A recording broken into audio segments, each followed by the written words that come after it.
Hello. Welcome to my YouTube channel. स्वागत है आप सभी का मेरे इस चैनल पर। आज हमारा तीसरा ट्रेंड स्टार्ट कर रहे हैं हम लोग मॉडर्न पीरियोडिक टेबल का, जिसका नाम है metallic and non metallic character.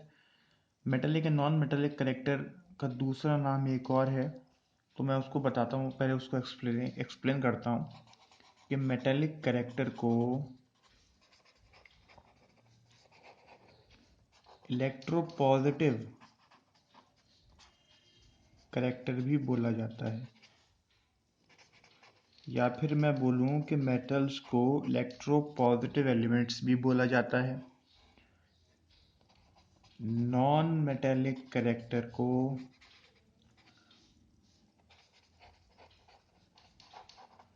बोला जाता है इलेक्ट्रोनेगेटिव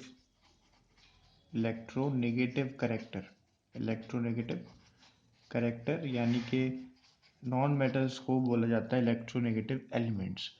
क्यों बोला जाता है मेटल्स को इलेक्ट्रोपॉजिटिव और नॉन मेटेलिक को इलेक्ट्रोनेगेटिव एलिमेंट्स, उसको मैं बात करता हूँ। जैसे फॉर एग्जांपल सोडियम है। हम जानते हैं सोडियम क्या है, एक मेटल है जिसका इलेक्ट्रॉनिक कन्फिग्रेशन होता है 281। क्या होता है 281? ये स्टेबल होने के लिए या फिर ऑक्टेट करने के लिए इसको एक इलेक्ट्रॉन अपना रिलीज करना रहता है। हर एलिमेंट स्टेबल होना चाहता है, ये भी स्टेबल होना चाहता है, तो ये अपना इलेक्ट्रॉन किसी ज़रूरतमंद को दे देता है एक इलेक्ट्रॉन रिलीज करके। तो ये हो जाता है Na2,8। जैसे ही हम लोग एक इलेक्ट्रॉन जो है वो रिलीज करते हैं, तो हम जानते हैं यहाँ पर पॉजिटिव साइन यानी कटायन बन जाता है Na+, इलेक्ट्रॉन की कमी इसको बोलते हैं। तो ये मेटल था और इस मेटल के ऊपर पॉजिटिव चार्ज लग गया ऑन लूजिंग इलेक्ट्रॉन, माइनस लगाए on losing electron, it means. इसी वजह से इसको बोलते हैं, मेटल्स को बोलते हैं इलेक्ट्रोपॉजिटिव एलिमेंट्स। नॉन मेटल्स क्या है? जैसे क्लोरीन नॉन मेटल है 287। इसको स्टेबल होने के लिए एक इलेक्ट्रॉन की ज़रूरत है, तो ये क्लोरीन 288 हो जाएगा और इसके ऊपर चार्ज लग जाएगा -। तो इसलिए नॉन मेटल्स को बोला जाता है इलेक्ट्रोनेगेटिव एलिमेंट्स, और यहाँ बोला जाता है मेटल्स को बोला जाता है इलेक्ट्रोपॉजिटिव एलिमेंट्स। तो मेटेलिक करेक्टर एग्जाम में आया या फिर आया electropositive character, non metallic character है इलेक्ट्रोनेगेटिव करेक्टर, तो दिक्कत नहीं होनी चाहिए आपको। अब now we are coming on variation of metallic character and non-metallic character in a period. So on moving from left to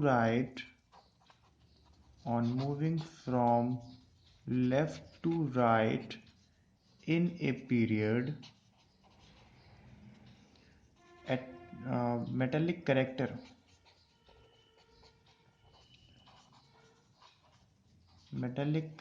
decreases and non-metallic character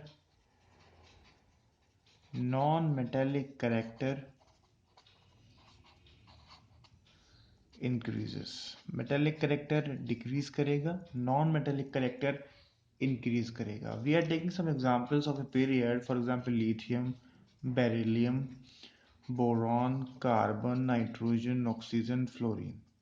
As you can see, these are metals, okay, and these are non-metals.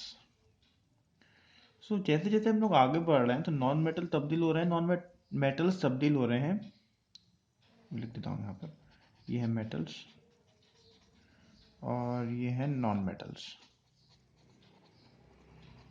तो जैसे जैसे हम लोग period में आगे बढ़ रहे हैं, मेटल्स तब्दील हो रहे हैं नॉन मेटल्स में, तो जाहिर सी बात है कि मेटेलिक करेक्टर तो डिक्रीज करेगा।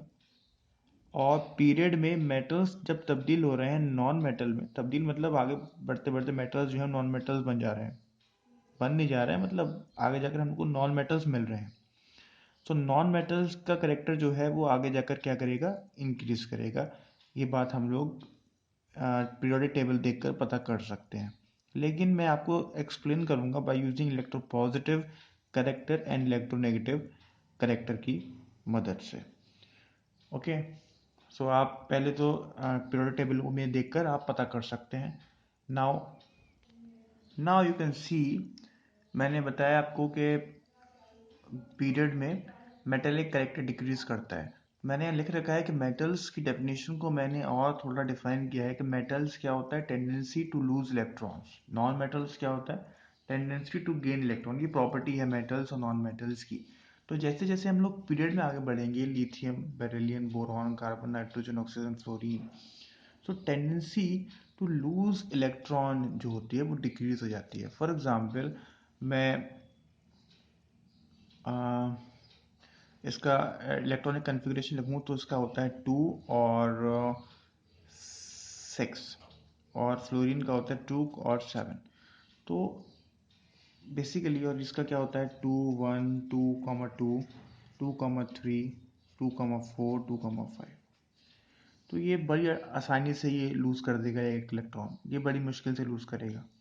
ये भी उसके मुकाबले, इसके मुकाबले ये भी आसानी से लूज़ कर देगा, लेकिन इसके मुकाबले थोड़ी मुश्किल से लूज़ करेगा। इसको 1 इलेक्ट्रॉन लूज़ करना है, इसको 2 इलेक्ट्रॉन लूज़ करना है, तो उसको एनर्जी ज़्यादा लगानी पड़ेगी, इसमें और ज़्यादा लगानी पड़ेगी, और ज़्यादा लगानी पड़ेगी, और ज़्यादा लगानी पड़ेगी। ठीक है। तो tendency to lose electron in a period decreases. अगर मैं पीरियड की बात करता हूँ, इन अ पीरियड में अगर मैं जाता हूँ तो ऊपर मैं लिख सकता हूँ कि tendency to lose electron decreases. And non metal को मैंने किस तरीके से डिफाइन किया, tendency to gain electron. Tendency to gain electron क्या करेगा, इंक्रीज करेगा। तो टेंडेंसी टू लूज इलेक्ट्रॉन क्या कर रही है, पीरियड में डिक्रीज कर रही है, इसलिए मेटेलिक कैरेक्टर क्या करता है, डिक्रीज करता है। टेंडेंसी टू गेन इलेक्ट्रॉन के ऊपर बात करते हैं। यहाँ पर देखिए, इसको 7 इलेक्ट्रॉन गेन करने हैं, इसको 6, इसको कितने गेन करने हैं, इसको 6 इलेक्ट्रॉन गेन करने हैं, इसको 5 गेन करने हैं, 8 करने के लिए इसको 4 गेन करने हैं, इसको 3 गेन करने हैं, इसको 2 गेन करने हैं, इसको 1 गेन करना है। तो उसको सिर्फ 1 गेन करना है, बड़ी आसानी से ये गेन कर लेगा, ये थोड़ी मुश्किल से गेन करेगा। तो जैसे जैसे हम लोग आगे बढ़ रहे हैं, गेन करना क्या हो जा रहा है, आसान हो जा रहा है। तो tendency to gain electron increases,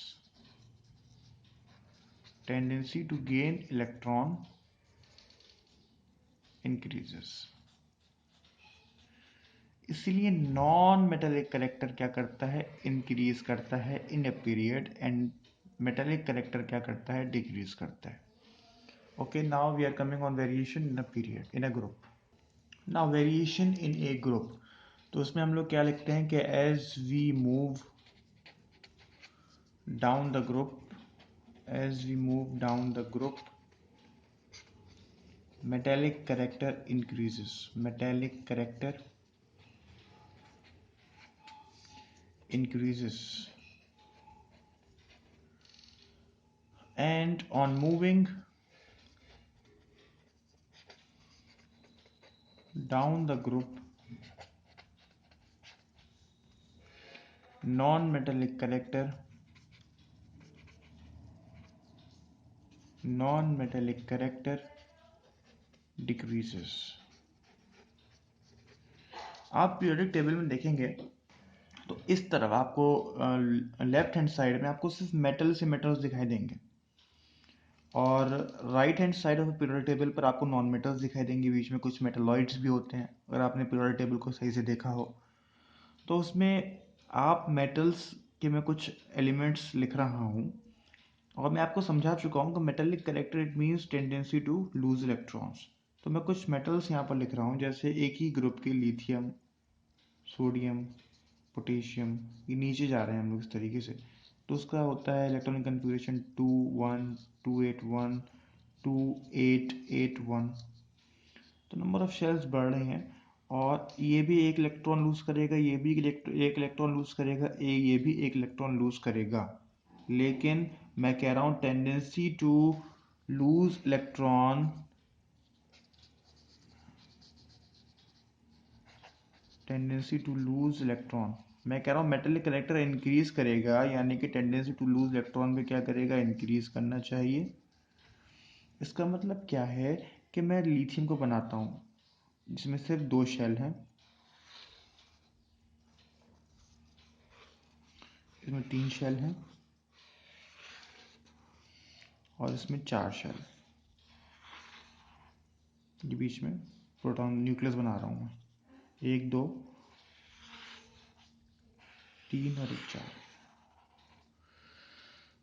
तो यहाँ पर एक इलेक्ट्रॉन है, यहाँ पर एक इलेक्ट्रॉन है, यहाँ पर एक इलेक्ट्रॉन है, इनके आउटर मोस्ट शेल में एक एक इलेक्ट्रॉन है।